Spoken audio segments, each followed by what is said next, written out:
Un saludo muy especial a todos nuestros televidentes que a través de los diferentes medios de comunicación aquí en esta zona fronteriza se encuentran con nosotros. Voy a leer un pedacito de un poema de San Juan de la Cruz.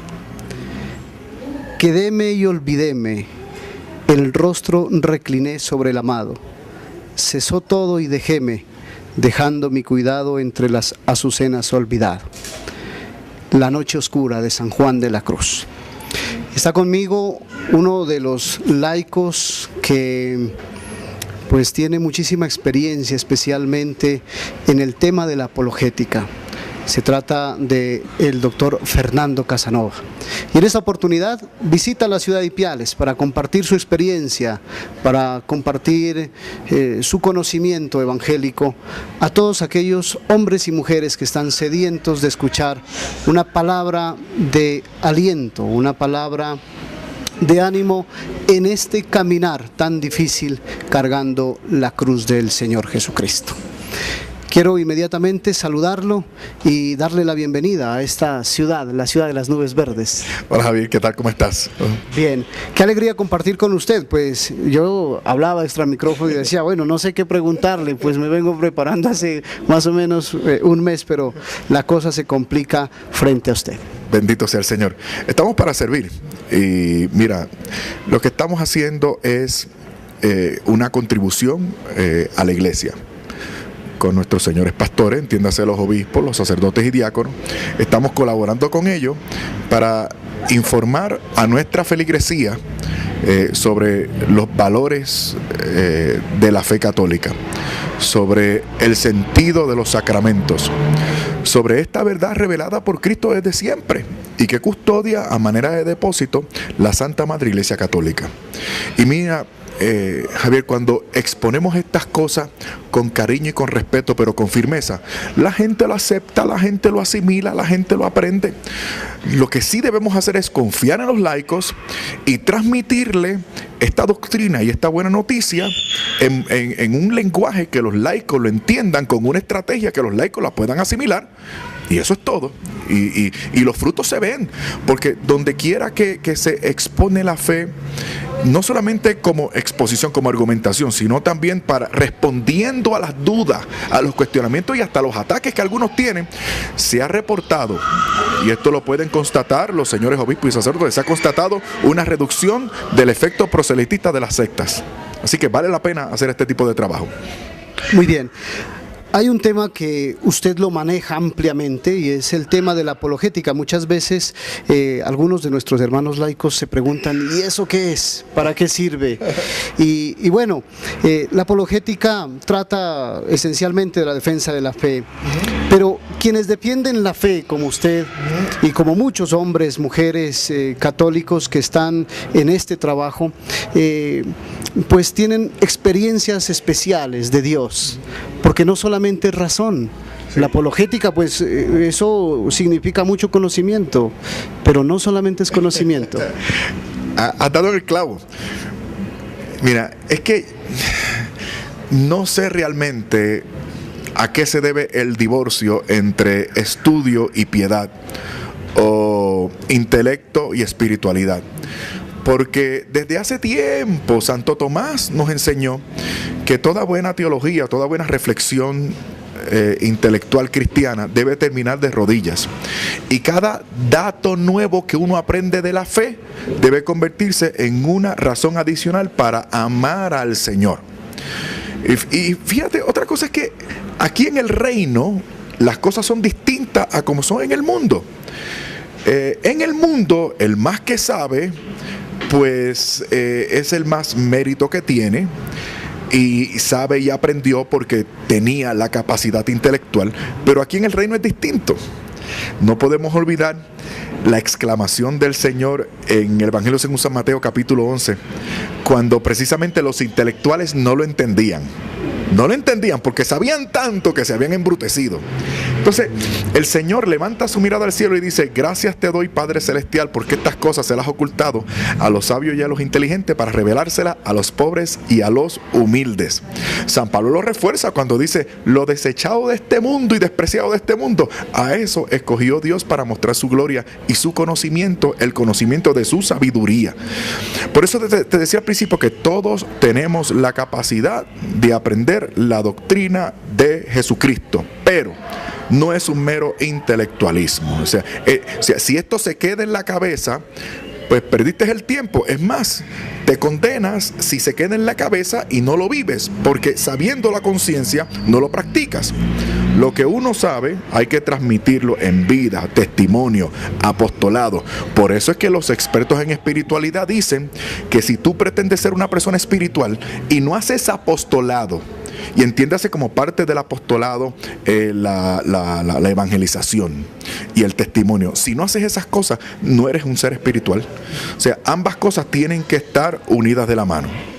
Muchas veces quienes estamos en este camino tenemos la tendencia de subir a la montaña, quedarnos en el Tabor, en la relación exclusiva de Dios conmigo y esa relación que tengo yo con Él, y me olvido que hay que bajar. Seguro, seguro. Por eso es que me llama la atención, mientras hablaba, me venía a la atención la ascensión del Señor. Los apóstoles se quedan mirando al cielo, esa manifestación extraordinaria, el culmen de la resurrección que ha transformado su vida, y de repente le dice un emisario del cielo: ¿y qué hacen mirando para arriba? Váyanse a Jerusalén. Como dice, todavía falta. O sea, es cierto lo que dice. La fe tiene una repercusión práctica y apostólica que no podemos negar, que no podemos rechazar, que no podemos eludir. Hay muchos hombres y mujeres que permanentemente están construyendo su camino. Mateo, en el capítulo 5, en el versículo 48, refiere que estamos llamados a ser perfectos. Sí. Pero el católico, ¿cómo alcanza esa perfección? Porque bueno, lo totalizante, lo total no existe. Bueno, vamos poco a poco.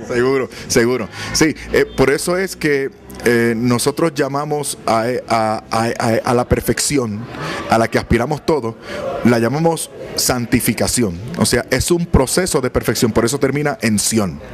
He aquí la buena noticia. O sea, para ser santo, tú tienes que tratar de serlo, tener el deseo y actuar de acuerdo a ese deseo, sirviéndote de los medios de gracia establecidos por Jesucristo para lograr ese ideal. ¿Qué es lo que estoy diciendo? Y lo que estoy diciendo, lo que tú implicabas al principio. O sea, estamos en proceso, pero ojo. Esto no es con el debido respeto como lo exponen las sectas. Las sectas te lo ponen de una forma muy facilita. Como decimos en Estados Unidos, all the way up, todo el tiempo para arriba, no hay problema, no hay dificultad, todo está chévere. No, tú y yo sabemos que no es así.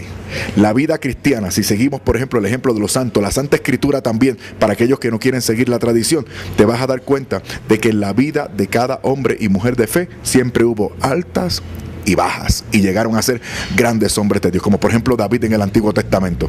Tú quieres a alguien más sinvergüenza que el rey David, y a la misma vez la misma Biblia es capaz de trazar una raya y decir: después de todo esto, David fue un hombre conforme al corazón de Dios. Altas y bajas. David fue un hombre que no se excusó delante de Dios. Metí la pata, perdona que hable como hablo en el Caribe, pero me siento en familia contigo. Metí la pata, lo hice mal, yo soy el culpable, yo me arrepiento, yo hago penitencia, es justo lo que me está pasando.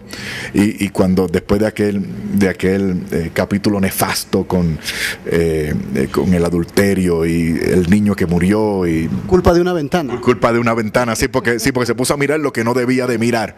Después de todo eso, los sirvientes decían: este hombre se va a matar, se va a suicidar. Cuando se enteró que el niño murió, ¿qué hizo?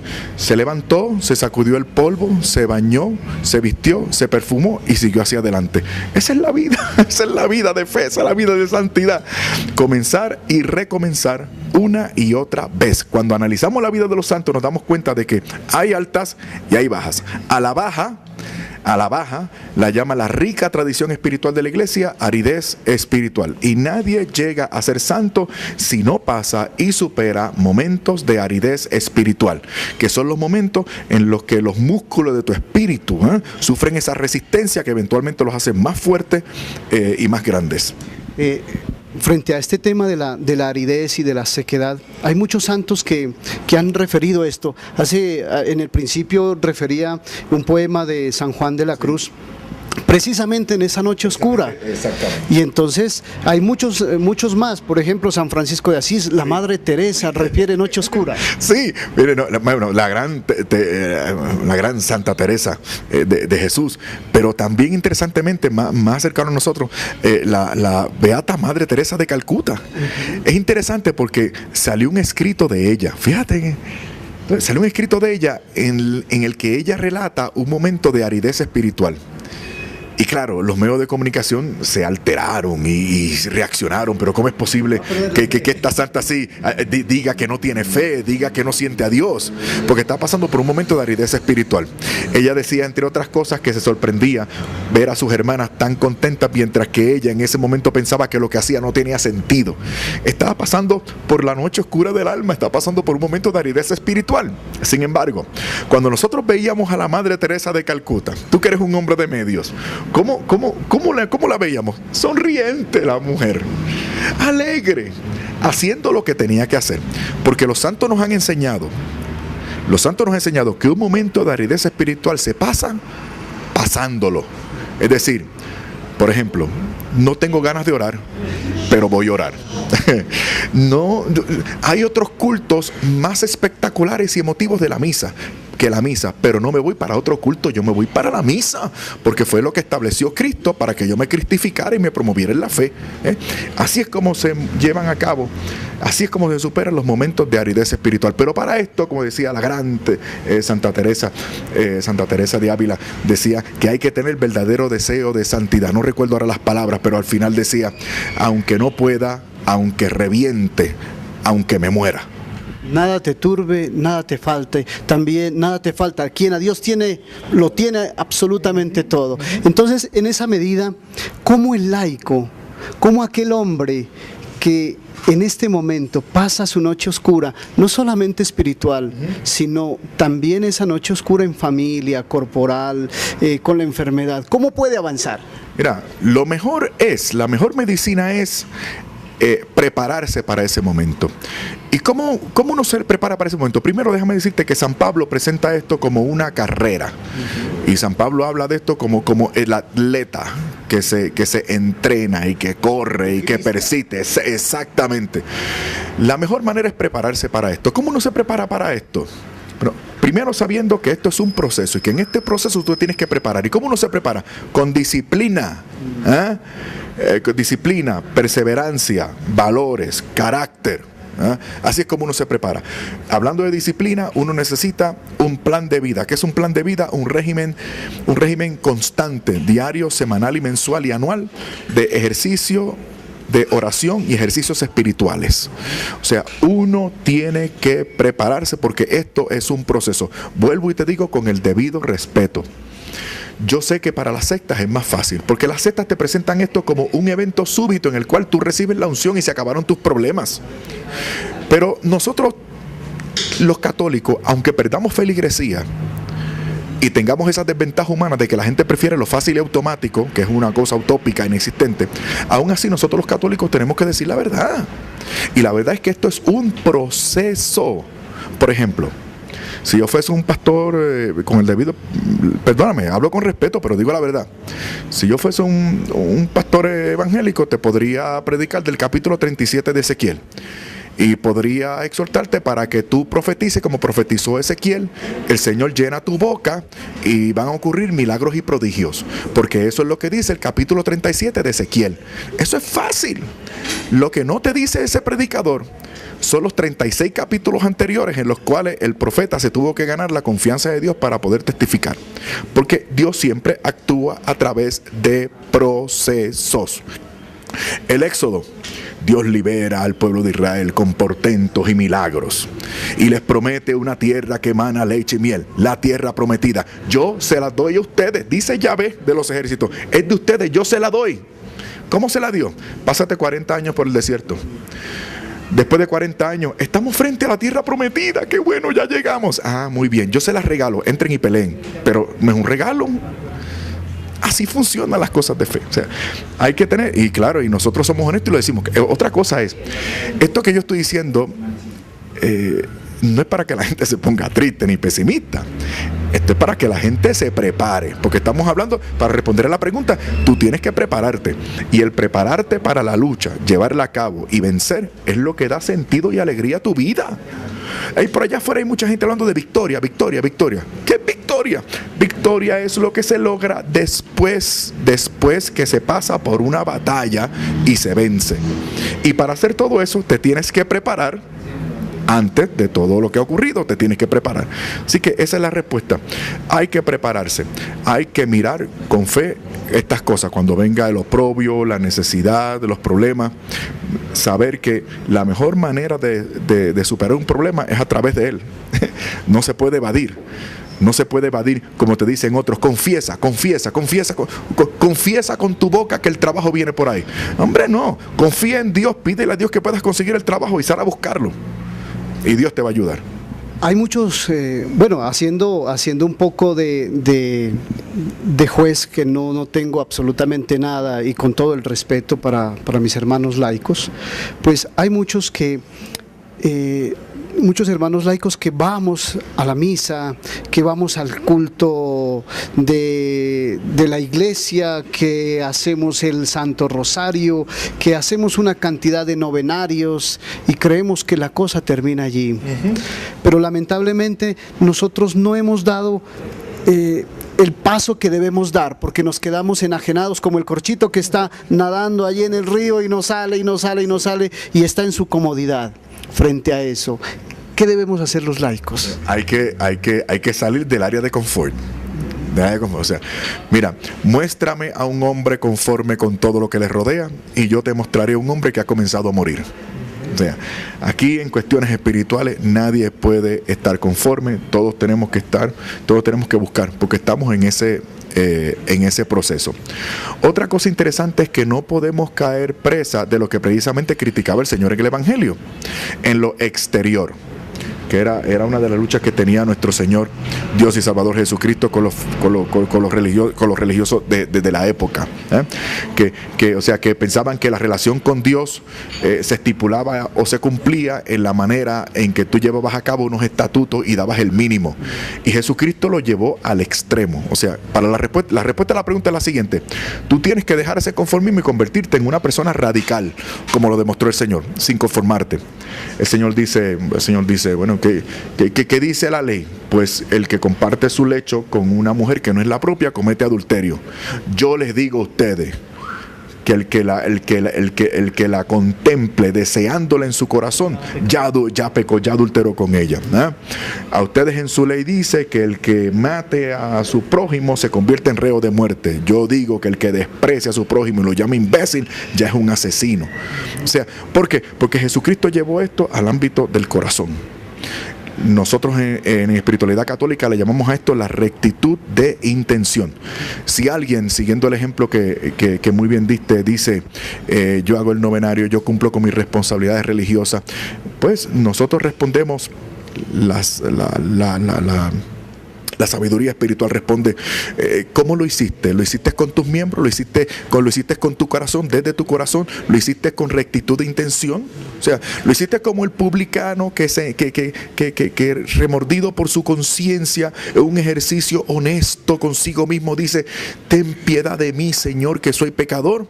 ¿O como el fariseo religioso, aquel que en público, para que todo el mundo lo vea, dice, Señor, tú sabes que yo hago esto, tú sabes que yo hago lo otro? Tú sabes, ¿cómo vas a hacer? ¿Te vas a lavar la cara para ayunar y que nadie se dé cuenta que estás ayunando para que tu Padre que ve en lo secreto te compense? ¿O vas a desnudar tu rostro y te vas a mostrar quebrantado para que todo el mundo vea lo religioso y lo bueno que tú eres? Son cosas que hay que tener en cuenta. O sea, a Dios hay que servirlo con todo. pero comenzando desde el corazón, rectitud de intención. Como se dice en el argot popular, a Dios rogando, pero con el mazo dando. Sí, señor, así mismo, sí. O sea, es maravilloso porque mira, esto se da en el interior, tiene una repercusión práctica, pero no se resuelve en lo práctico, pero tampoco se puede quedar dentro. O sea, hay una correspondencia que hay que seguirla. Muy bien, vamos a hacer un breve corte y ya regresamos con más de esta riqueza espiritual que quiere compartirnos nuestro hermano Fernando Casanova.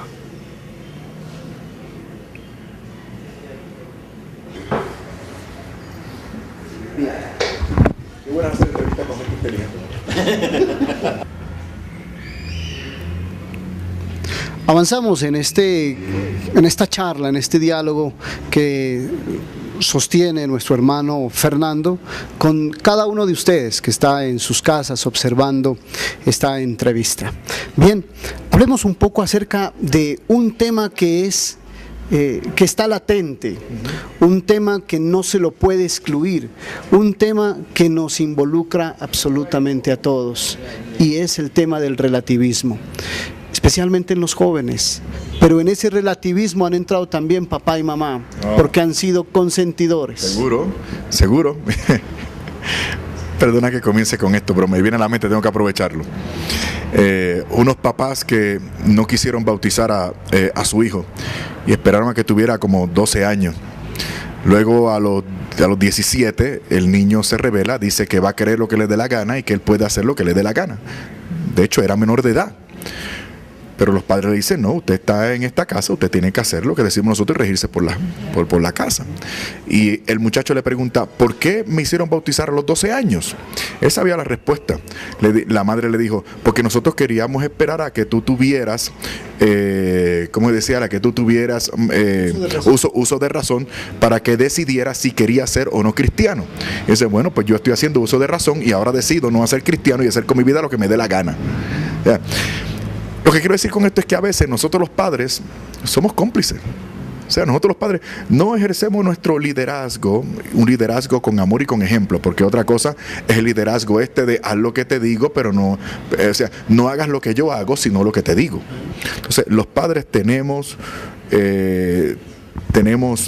una gran responsabilidad y una gran oportunidad. De pequeño es importantísimo saber que nuestra misión como padres no es la misión de la gente del mundo. Mira, es que tenemos que convertirnos de nuevo. Mira, tú le preguntas a una persona, incluso que se dice cristiana, ¿cuál es tu misión como padre? Y él dice, bueno, pues mi labor como padre es mantener a mis hijos, es calzarlos, es brindarle educación. Algunos dicen darle lo que yo no tuve, etcétera. No, eso lo hace un ateo, eso lo hace cualquiera. Es más, la ley te obliga. Esa no es nuestra misión como padre. O sea, nuestra misión no se reduce a eso. Mi misión como padre, lo que le da sentido a mi vocación matrimonial y familiar, es que yo a mis hijos los tengo que meter al cielo. Esa es mi misión. Meterlos al cielo. O sea, ¿y cómo yo hago esto? Hombre, esto es trabajoso, esto es difícil. Esto se hace no solamente con la palabra, esto se hace también con el ejemplo. Pero no es un ejemplo aparatoso, es un ejemplo de amor, es un ejemplo de compartir. Y no solamente un ejemplo, es velar también por ellos. Por ejemplo, como hombre cristiano, tú tienes que ser un hombre de verdad. O sea, tú no puedes decir, estoy cansado, yo necesito un tiempo para mí. Yo sé que algunos de los que me están escuchando me van a criticar por esto, pero ¿cómo es eso de tiempo para mí? Yo soy un hombre casado con hijos, yo no quiero tiempo para mí. ¿Qué es eso? ¿Me voy a dar una manicura? ¿Me voy a ir a que me den un masaje en los pies? No, hombre, no. Yo tengo que estar con mis hijos. Entonces, por eso yo trato, inclusive, perdona que me tome como ejemplo, yo trato que mis hijos no me vean viendo televisión. No, yo trato de que no. En todo caso, vemos un rato de televisión juntos. ¿Eh? Y desde por la mañana que me vean a mí, que soy el primero que me levanto. Y que, ¿sabes? Seguro, ¿no? Por eso por la noche la bendición no puede faltar. Y al principio el día, hay que presentarle el día al Señor. Y te voy a decir algo, mis hijos no son los mejores. Hacen sus maldades y la verdad es que a veces me vuelven loco. Pero ¿sabes qué, hermano mío? son castos, están bien intencionados, son sanos, aman a Dios por sobre todas las cosas, aunque a veces se porten mal, y respetan su fe católica, aunque a veces resientan practicar algo que nosotros deberíamos practicar como cristianos y católicos. Lo que te quiero decir es que cuando tú haces esas cosas, tú le hablas, cuando tú les das ejemplo y cuando tú tienes noción de tu misión en la vida y cuando tú velas por ello, mira, esa es la cuarta pata de la corona. O sea, ahí tú vas a tener éxito como padre. Otra cosa importante es la siguiente: a pesar de todo esto, llega el tiempo en que los muchachos maduran. Y puede ser que uno que otro pues se eche a perder. Te lo digo porque hay gente buena que me está viendo y que está diciendo, pues yo he hecho esas cosas, yo cumplí y este muchacho me salió sin vergüenza. Tranquilo. Primero, no perdiste el tiempo, porque lo que pusiste en ese corazón fue una semilla que a su tiempo va a germinar. Y ese muchacho se va a constituir eventualmente un ejemplo elocuentísimo de la formación y de la calidad de padre que tú fuiste con ese niño o con esa niña. O al fin de cuentas hay que reconocer que cuando ellos se hacen mayores y cada cual es responsable de tomar sus decisiones cuando son mayores. Pero mientras el muchacho es menor de edad, pues tiene que acatar lo que son los lineamientos de la casa, con amor, cariño y con respeto, pero con firmeza. En este momento recuerdo esa historia maravillosa que nos han contado de Santa Mónica orando, insistiendo por aquel hijo sinvergüenza que posterior vuelve ya casi cuarentón, pero regresa porque hay la semilla. No, y es interesante que hayas traído ese ejemplo, porque Agustín llegó a convertirse en un gran relativista de su época. O sea, él llegó a probar de todo, se hizo un experto de todo y eventualmente lo creía todo. Lo creía todo y buscaba en todo lo que creía aquello que se amoldaba para que validara su comportamiento desordenado, lujurioso. Eso es lo que pasa con el relativismo, mi querido amigo y colega. Eso es lo que pasa. Que cuando uno deja de creer en Dios, uno comienza a creer en cualquier cosa. Y el relativismo, pues tú sabes, mucho más que una corriente de pensamiento, es una actitud. Da igual qué más da una cosa que la otra. El problema es que el que opta por eso se vuelve en cierta manera un hipócrita, porque lo que está buscando en cada corriente de pensamiento, en cada filosofía, en cada razón, lo que está buscando son validaciones para llevar a cabo el estilo de vida que él quiere llevar porque le produce placer. ¿Cuál es la frontera entre la línea de fuego entre el relativismo y el catolicismo? Es decir, yo católico, excelente, cumplo, pero hay una línea que no puedo cruzar, porque cruzo y me voy en picada. Seguro. Mira, es interesante porque, por ejemplo, nuestra fe católica valida, por ejemplo, y promueve la libertad.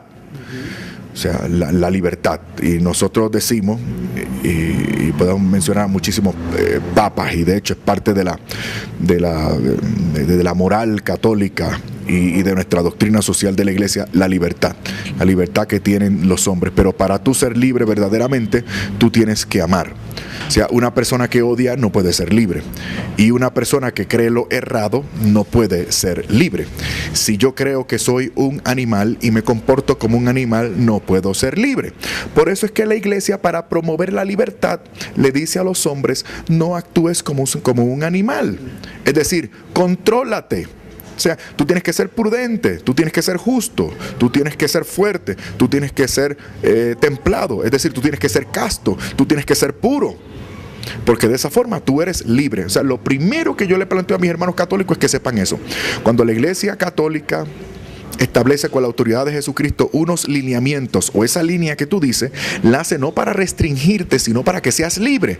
El ejemplo que se me ocurre ahora, por ejemplo, vamos a establecer este ejemplo: un tren. Imagínate que un tren diga en un momento dado: estoy cansado de estos rieles. A mí estos rieles no me van a dictar la pauta de para dónde yo voy a ir. Yo quiero ser libre, voy a hacer conmigo lo que me dé la gana. Me voy a salir de los rieles y me voy a ir por ese risco. ¿Qué va a suceder? Se va a descarrilar, se va a desbaratar, se va a destruir. Entonces, los rieles son la ley de Dios, es el Santo Evangelio. Los rieles son el medio a través del cual tú corres por la vida. Tú llevas a cabo lo que tú eres. El tren es un tren, tú eres un hombre. ¿Tú me entiendes? Los rieles es lo que le da sentido a tu vida. Los rieles es lo que te hace verdaderamente libre. Los rieles son los que te hacen llegar a donde tú tienes que llegar para llevar a cabo tu propósito en la vida. O sea, eso es lo que debemos saber. Otra cosa para ver más o menos clara esa línea es saber que el Evangelio de Jesucristo te hace libre porque te libera de Satanás, pero te hace esclavo de Jesucristo. ¿Cómo es esto? Bueno, pues esto es así. El Señor dice, nadie puede servir a dos señores. Te sometes a uno y desprecias al otro, o viceversa. O viceversa. En el reino de los cielos, tú eres libre, pero el reino de los cielos tiene sus pautas y tiene sus estatutos y sus reglas. Por ejemplo, atendiendo ahora a los jóvenes que nos interesa tanto a nosotros. Los jóvenes creen que para ser libres pues deben dar rienda suelta a sus capacidades sexuales. Eso es ser libre para ellos. Bueno, pues el Santo Evangelio no se equivoca. Ni la iglesia cuando te dice, si tú te sometes a una conducta sexual desordenada, tú no eres libre. Te estás comportando como un animal. Porque le estás dando rienda suelta a tus sentimientos porque la razón no impera. Cuando tienen esos encuentros sexuales, ellos no usan ni siquiera la razón. Por consiguiente tampoco usan la voluntad. O sea, porque son potencias del alma. Es lo que te hace un hombre, lo que te hace un ser humano de verdad. Actúas como un animal.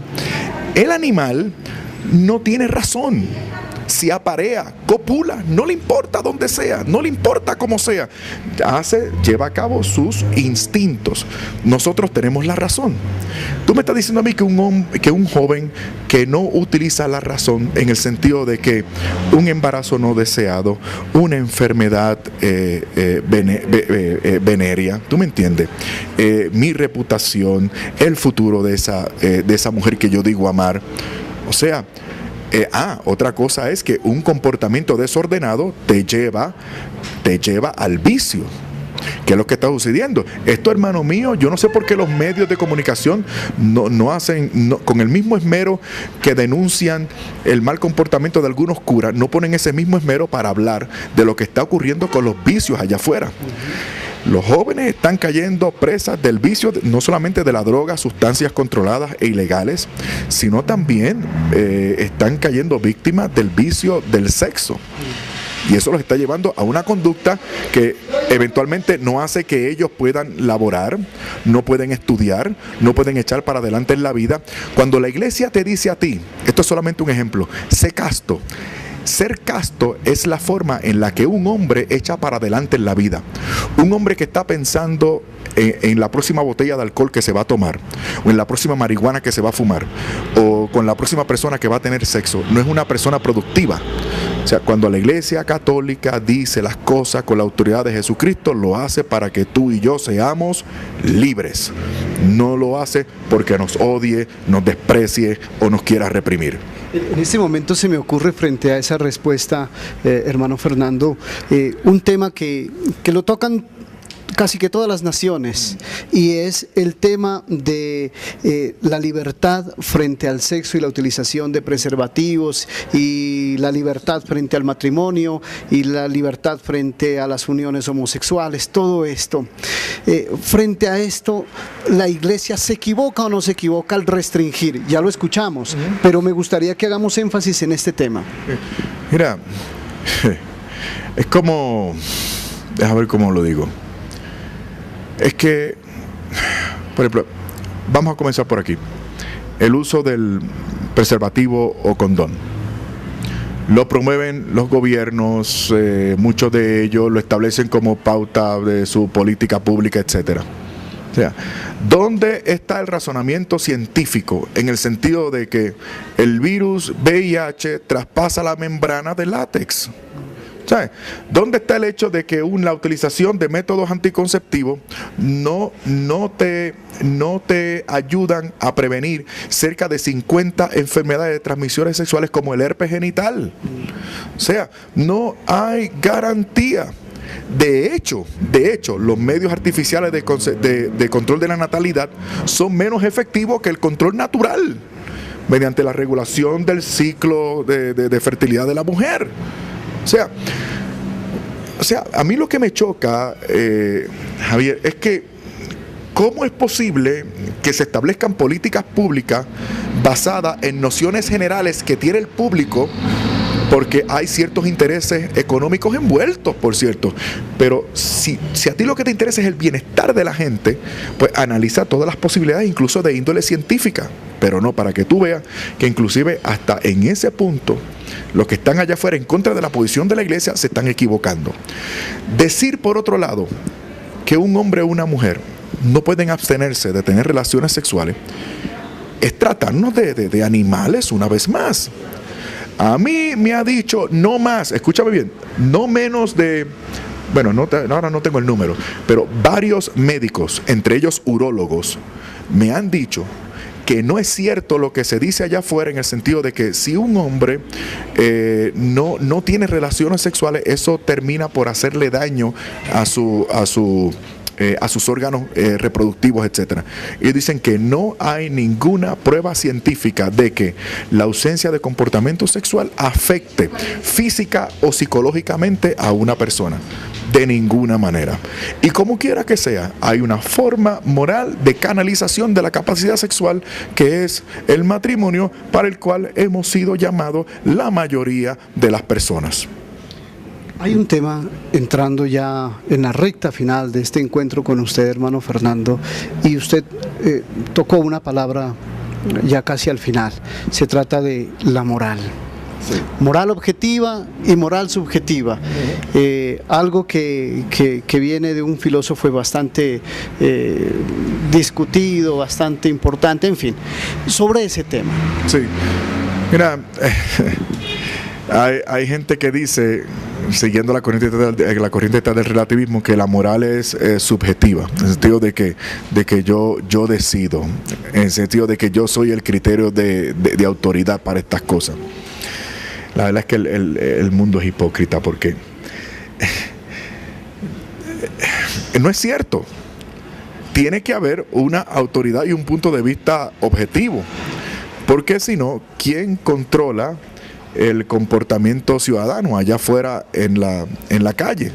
Si cada cual hace lo que le parezca, ¿dónde queda entonces el derecho de la otra persona a no ser molestado? Claro, todo esto es para promover ciertas conductas, pero déjame decirte algo, yo estoy relax, estoy tranquilo, porque al fin de cuentas el tiempo nos va a dar la razón. Ahora están los homosexuales pidiendo igualdad de oportunidad para acceder al matrimonio. Primero nos critican el matrimonio, dicen que eso no hace falta, dicen que el matrimonio es mucho más que un compromiso legal y religioso, etcétera, y ahora los que nos criticaban ahora quieren el matrimonio, claro. Y ahora nuestros gobiernos, pues ahora pues los están complaciendo. Pero no te preocupes, porque por ahí comenzamos. Dentro de poco ya tú vas a ver algunos papás pidiendo que las leyes les reconozcan el derecho que ellos tienen a casarse con sus hijas. Y las madres van a pedir que se reconozca el derecho que ellos tienen a casarse con sus hijos. Y después un hombre va a decir que se le reconozca el derecho que él tiene a casarse con una vaca, propiedad de él, que él tiene, porque él tiene derecho a la propiedad privada, y es ir en contra de la Constitución el negarle el derecho a él juntarse con una vaca. O sea, esta es la punta del iceberg.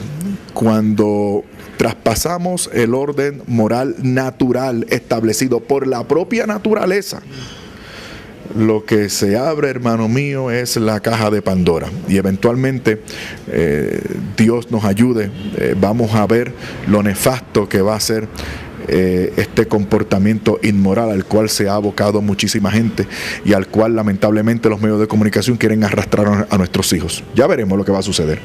Bien. Vamos llegando ya al final, y me gustaría que dé algunas pautas, porque bueno, nos dicen algunas personas que nos escribían, nos dicen que que el hermano Fernando se sabe la Biblia de memoria, todita. Y entonces la gente quiere saber cómo hizo. ¿Cuál es el secreto para aprender? No, lo que pasa es que yo estoy con esto desde niño, estoy con la Biblia, y la Biblia era la Biblia.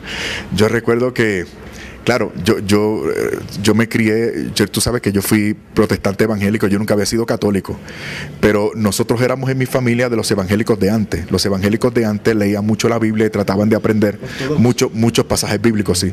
Los evangélicos de ahora no son así. Los evangélicos de ahora son, pues, los sentimientos, esto es verdad porque yo lo siento, esto es correcto porque me conviene. Los evangélicos de ahora tienen un criterio que yo realmente no entiendo, pero los evangélicos de antes, por lo menos lo que tratamos de entender de la Biblia, queríamos entenderlo lo mejor posible. Así que yo me crié de esa manera. Pero cuando comienza mi proceso de conversión a la fe católica, entonces utilicé esa costumbre que tenía de recurrir mucho a la Biblia y de saber bastante de pasajes bíblicos para encontrar a la iglesia de Jesucristo precisamente en la Biblia. Descubrí que cuando uno profundiza en los textos bíblicos, sobre todo en el Nuevo Testamento, uno se encuentra con la iglesia desde la cual se escribió el Nuevo Testamento, que es la iglesia católica. Entonces, eso me ha motivado para que yo ahora trate de estudiar mucho más la Biblia. Pero no es cierto lo que la gente por ahí dice de que yo me sé la Biblia de memoria, no.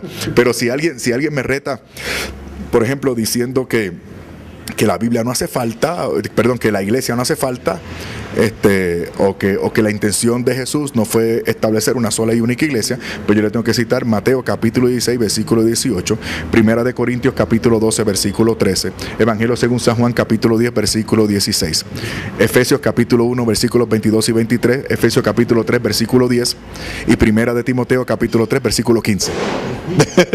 Entonces, claro, y eso ¿a qué nos lleva? Esos textos bíblicos, ¿a qué se refieren? Se refieren a la iglesia. Ahí se demuestra la institución divina de la iglesia y a la importancia de la iglesia como la plenitud de Cristo. Por lo tanto, la iglesia sí hace falta porque Cristo la quiso. Bien, por eso les decía que Él conoce, Él sabe, y en un principio también les decía que estaba un poco asustado para compartir. Yo me ponía a pensar, y si Él me pregunta un texto bíblico, ¿qué le voy a decir? Entonces, bueno, qué alegría de verdad poder compartir con usted. Yo sé que hay mucha promoción a través de YouTube, sí. Y pues lo conocen mucho, sí. Y usted ha hablado de muchos temas, y tal vez este tema no hace referencia a todo lo pues que usted conoce, todo lo que sabe, pero yo quería hablar de algo distinto, algo diferente, porque ya lo demás lo encontramos en los medios, en la internet. Una recomendación para realizar nuestra Lección Divina. Nosotros en nuestra diócesis de Ipiales trabajamos permanentemente con la Lección Divina. Una recomendación a todos nuestros hermanos que nos están escuchando. Ustedes lo saben, una de las cosas que se pueden hacer es identificarse con los personajes del Evangelio. También saber que, como ustedes saben, la Lección Divina pues es una lectura meditada, ¿no? Contemplativa de la Santa Biblia, en comunión con el Espíritu que inspiró los sagrados textos, etcétera. Y esto se hace mucho más productivo cuando uno se mete en la Biblia, pero meterse de verdad.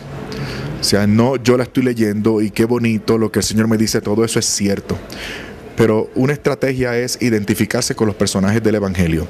Por ejemplo, yo al principio de la entrevista te hablé sobre David, sobre el gran rey David.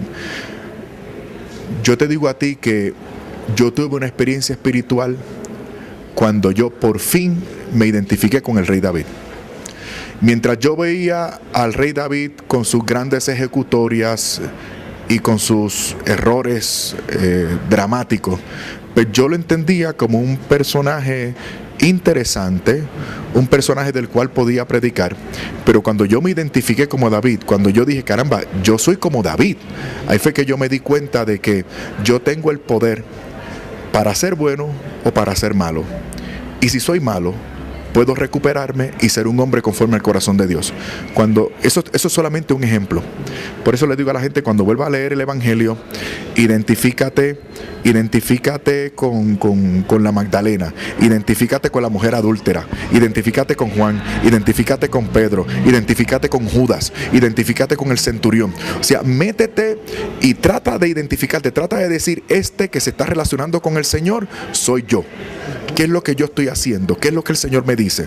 Imagínatelo frente, o sea, contempla el Evangelio. No solamente lo leas, no solamente léelo, sino contémplalo, métete. Tú estás en esa película, el Señor es el protagonista y tú estás interactuando con Él.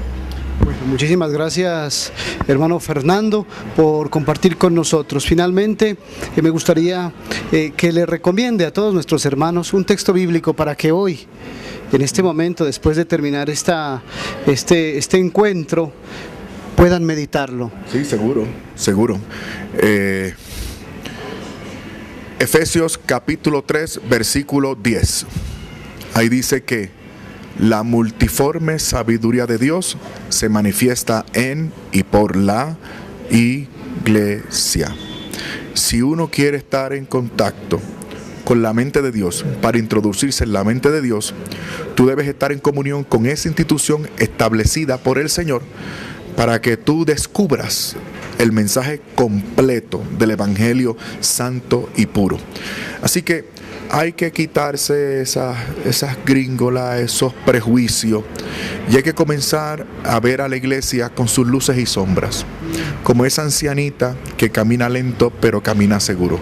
Por eso me gustaría recomendar Efesios capítulo 3, versículo 10, en este momento.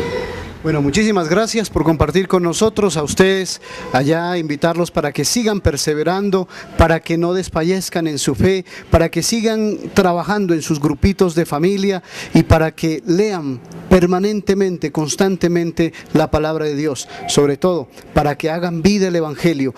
No se olviden, entre más oración, más Dios en mi vida. Entre menos oración, menos Dios en mi vida. Muchísimas gracias por compartir con nosotros y bienvenido a la ciudad de las nubes verdes. Gracias. Muchísimas gracias por recibirme. Son ustedes muy amables. Dios les bendiga. Hasta pronto.